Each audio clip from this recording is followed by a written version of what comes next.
The day my life changed forever started like any other.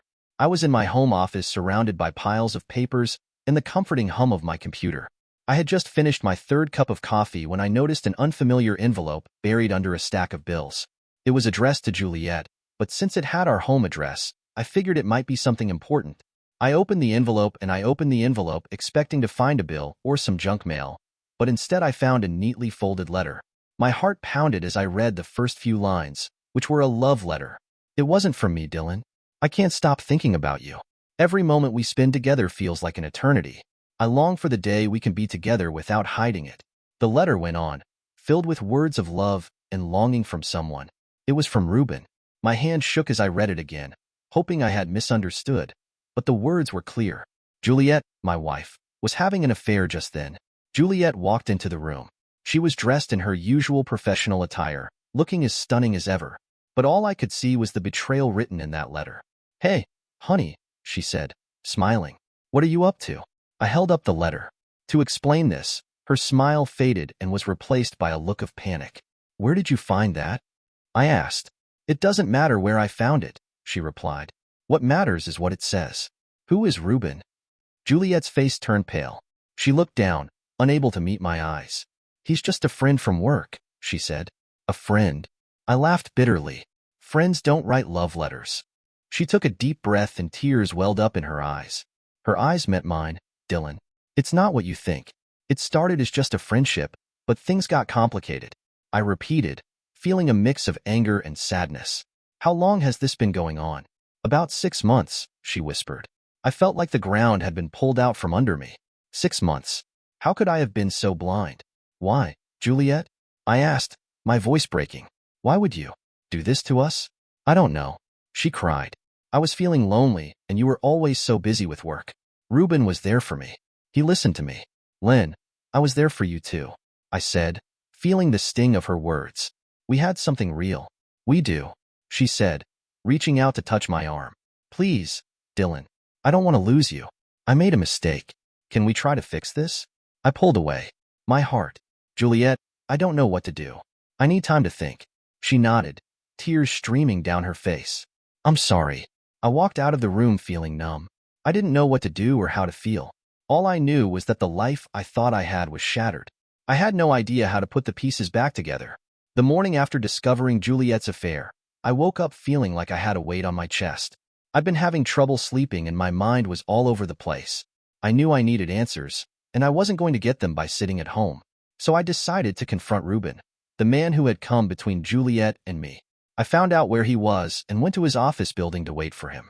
I waited in the lobby until I saw him. He was a tall, well-dressed man with a confident stride. I saw him chatting with a colleague in the lobby, dressed well and with a confident stride. I called out to him, and he turned to face me, looking puzzled. "Yes, that's me," I said, my voice steady. "I'm Dylan Wright." His eyes widened in surprise. "Oh," he stammered. "Dylan, we need to talk." To explain, Ruben glanced at the letter and then back at me, with a guilty look on his face. "Look, Dylan, I never meant for this to happen. Juliet and we just connected. It started innocently, but things got out of hand." I repeated, anger boiling inside me. "Do you think writing love letters to another man's wife is innocent?" He looked down, unable to meet my gaze. "No, it's not. I'm sorry, Dylan. I truly am, but it's more complicated. It seems complicated, but it's not. You're sleeping with my wife. That's betrayal. I understand how you feel. If I were in your shoes, I'd be furious too." But Juliet was unhappy. She felt alone. I snapped. "We've been married for 10 years. I thought we were happy. Sometimes people drift apart. It doesn't make it right, but it happens. Stay away from her." I warned him. My voice was low and dangerous. "If you have any respect for her or for me, you'll end this now." Ruben nodded, looking genuinely remorseful. "I will. I promise." "I'm sorry, Dylan." I walked away, my heart heavy. Confronting Ruben hadn't given me the satisfaction I thought it would. Instead, it left me feeling even more lost and betrayed. I drove back home, the silence in the car suffocating. When I arrived, Juliet was waiting for me in the living room. Her eyes were red from crying. "Did you talk to him?" "Talk to him," she said, her voice trembling. "Yes," I replied, sitting down across from her. "It's over," he said, nodding. "I'm so sorry, Dylan. I said, feeling a mix of love and pain. Why, Juliet? I asked. I was lonely, she whispered. You were always so busy with work, I said. I felt like you didn't see me anymore, she said. Ruben was there, I said. I made a terrible mistake, she said. We were both, I said. My voice softening, but I never stopped loving you. She reached up to hold my hand. I still love you. Please, can we try to fix this? I squeezed her hand, feeling the tears well up in my eyes. I wanted Juliet, but it's going to take time. We need to rebuild the trust we've lost. She nodded, her grip on my hand tightening. I'll do whatever it takes. I promise. As we sat there holding hands, I knew the road ahead would be difficult. It was a challenge, but for the first time since discovering the letter, I felt a glimmer of hope. Maybe, just maybe, we could find our way back to each other. Weeks had passed since the confrontation with Ruben. Juliet and I were trying to pick up the pieces of our shattered marriage. Some days were better than others, but the trust was still fragile. We decided to attend a company event together, thinking it might help us reconnect and show a united front. We went to a fancy hotel downtown for the event. As we walked into the grand ballroom, we saw lots of people chatting and laughing. I felt a bit out of place. Juliet looked stunning as always. Her confidence hid the turmoil beneath. Dylan, it's going to be okay, she whispered, squeezing my hand. I nodded and forced a smile. Yeah, let's just get through this. We mingled with her colleagues, exchanging pleasantries. I noticed Ruben across the room, but he kept his distance, respecting my earlier warning as the evening wore on. I saw Julia talking to the marketing director, Mr. Williams. They seemed to be having a heated discussion. I felt a pang of worry and decided to approach them. I asked, trying to sound casual. Juliet forced a smile. Oh, just work stuff, she said. Mr. Williams nodded, but his expression was unreadable. Nothing to worry about, he said. Dylan, I didn't believe them, but I let it go later that night. Juliet and I found a quiet corner and sat down. She looked tense, and I knew something was still bothering her. Dylan, there's something I need to tell you. She said, her voice barely above a whisper. What is it? I asked, bracing myself. Mr. Williams has been pressuring me, she confessed. He knows about Ruben and me. He's been using it to manipulate me to get what he wants at work. I felt I was really angry. Why didn't you tell me sooner? I was scared, she admitted, tears welling up in her eyes. I didn't want to drag you into this mess. We're in this together, I said firmly. We need to put an end to his threats. She nodded, looking relieved. But how are we going to gather evidence? I said. We're going to expose him over the next few days. We carefully documented everything. We recorded conversations. We saved emails. We made copies of documents. It was risky, but we were determined to protect our family and our future. One evening, Juliet came home with a worried look on her face. Dylan, I think Mr. Williams is onto us. He's been asking strange questions and acting suspiciously. We need to move fast. Tomorrow, we'll present our findings to the board. The next day, we walked into the office building together, our hearts pounding. Julie had led me to the boardroom, where Mr. Williams and the other executives were already gathered.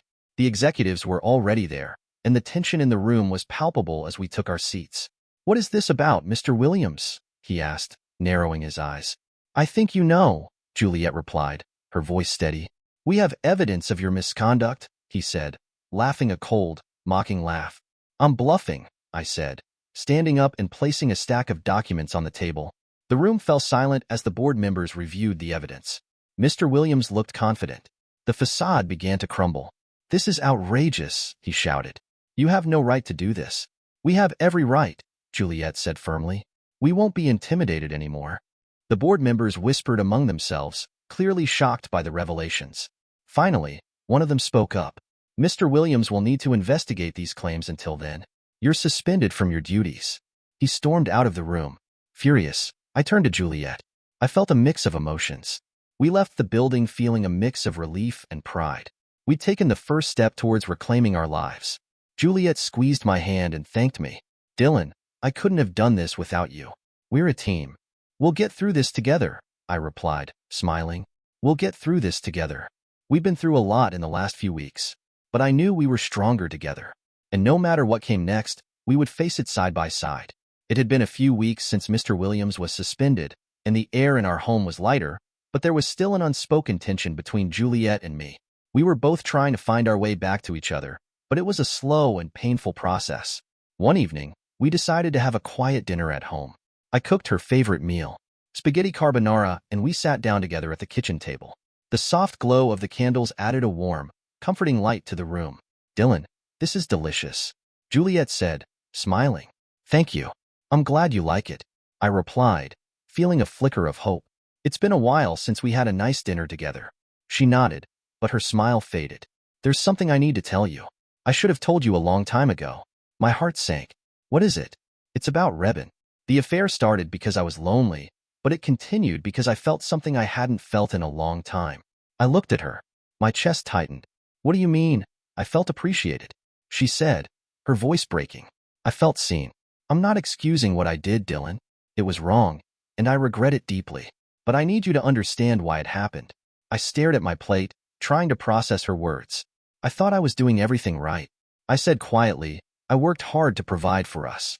Give us a good life." "You did," she said, reaching out to touch my hand. "But somewhere along the way, we lost each other. I felt like I was living with a stranger."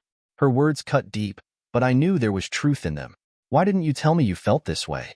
"I tried," she said, her voice barely above a whisper. "But every time I brought it up, we ended up arguing, so I stopped trying." I sighed, feeling a mix of anger and sadness. "We both made mistakes, Juliet. I should have listened more, paid more attention to your needs, and I should have been honest with you," she said, squeezing my hand. "We can't change the past, but we can learn from it. I don't want to lose you, Dylan. I love you." "I love you too," I said, tears welling up in my eyes. "I want to make this work, but it's going to take time and effort from both of us." She nodded, a tear slipping down her cheek. "I'm willing to do whatever it takes. I want us to be happy again." We sat there in silence for a moment, holding hands and letting the weight of our words sink in. Words can be tricky. It was a small step, but it felt like a breakthrough. We were finally being honest with each other, which was the first step towards healing. The next day, we started going to marriage counseling. It wasn't easy, and there were times when the sessions were emotionally draining. But slowly, we began to understand each other. We learned how to communicate without raising our voices and how to express our feelings without fear. One evening after a particularly tough session, we sat on the porch watching the sunset. Juliet rested her head on my shoulder, and for the first time in a long time, I felt a sense of peace. Dylan said softly, "Thank you for not giving up on us." I kissed the top of her head and told her we'd get through this together. She smiled and her eyes reflected the warm colors of the setting sun. I believed in us as we sat there watching the sky turn from orange to deep blue. I realized that our journey was far from over. Over there, we'd face more challenges, more difficult conversations, and difficult days. But for the first time, I felt truly hopeful about our future, and with each other's support, I knew we could overcome anything. The day of the trial had finally arrived. The courtroom buzzed with whispers and the shuffle of papers as people settled. Juliet and I sat down together, side by side, with our hands clasped tightly together. We'd come a long way since the discovery of her affair, and now we were united against a common enemy. Mr. Williams, our lawyer. Mr. Peterson leaned over and whispered, "Remember, stay calm, and answer only the questions asked. We'll get through this." I nodded, feeling a mix of nerves and determination. Juliet squeezed my hand and gave me a small, reassuring smile. The judge entered, and everyone stood until he took his seat. "All rise." The bailiff announced that the court was now in session. Mr. Williams sat across the room, looking as arrogant as ever. His lawyer, Mr. Collins, was sharp and confident.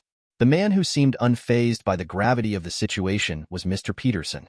He outlined the case against Mr. Williams, detailing the harassment and manipulation Juliet had endured. Mr. Collins painted a picture of Mr. Williams as a misunderstood leader who had been wrongfully accused. Juliet was the first to take the stand was Juliet, who recounted her experiences. Her voice wavered, but she remained steady. I was filled with pride at her courage. "Can you describe the nature of Mr. Williams' threats?" Peterson asked. Juliet nodded. "He threatened to expose my affair with Reuben if I didn't comply with his demands. He used it to manipulate." He asked her how it affected her work and personal life. She said it was devastating. She said she lived in constant fear of losing her job and her family. It affected her mental health and her relationship with her husband. Mr. Collins stood up for the cross-examination. "Mrs. Wright, you said you were having an affair with Mr. Williams. Was that a willing decision on your part?" Juliet took a deep breath and replied, "Yes, but—" Collins interrupted. "Mr. Williams never physically harmed you, but the emotional and psychological manipulation was just as damaging. Juliet replied firmly, "Collins, you're not helping." Mr. Collins smirked and didn't say anything further. Next, I was then asked to take the stand. Mr. Peterson guided me through my testimony, focusing on the impact Mr. Williams' actions had on our marriage and family. Dylan, how did you feel when you discovered Mr. Williams was using Juliet's affair to manipulate her? Mr. Wright, did you know about your wife's affair before Mr. Williams used it against her? I didn't. How did you react when you found out he was using it? I was devastated. That doesn't excuse Mr. Williams' behavior.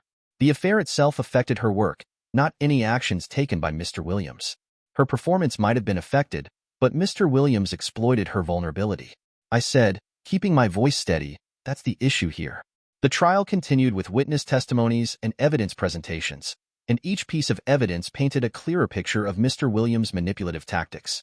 At last it was time for the closing arguments. Mr. Peterson stood up and said, "Ladies and gentlemen of the jury, this case is about abuse of power and manipulation. Mr. Williams took advantage of a vulnerable employee for his benefit.